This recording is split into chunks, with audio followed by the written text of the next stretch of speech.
Hey fashion lovers, welcome to the Fashion Try-On. If you want to support our channel, please be sure to like and subscribe. And if you like any of the items you see, be sure to check the description for links and discounts. Today we are talking about Fenty's new lipstick. Now this is called the Gloss Bomb Stix High Shine Gloss Stick.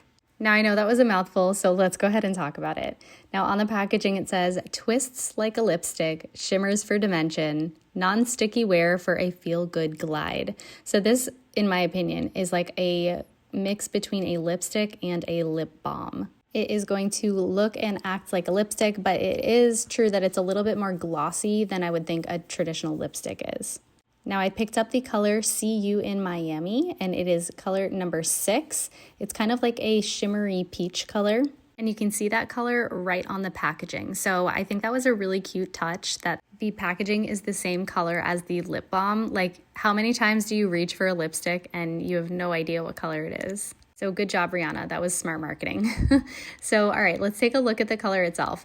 Now, it is a little bit darker than I thought it was going to be, just by the face value of it, but once I swatch it, we're actually going to be really surprised. Now on the top, we do have the Fenty logo inscribed right there, which is always a mark of, a detailed approach to marketing. It is more expensive for them to do this, so they really are paying attention to all the details. Now, swatching it on my hand, I was actually really pleasantly surprised. It was very festive, very unique, and I really do like the colorway. Now, my one qualm with this item is that it does have kind of an off-putting smell, at least to my taste buds, so I would suggest definitely going into the store and smelling this before purchasing. That is all we have for this unboxing. Let me know in the comments below if you have any of these products, if you like them, if you love them, if you hate them. Thanks for watching, and be sure to subscribe.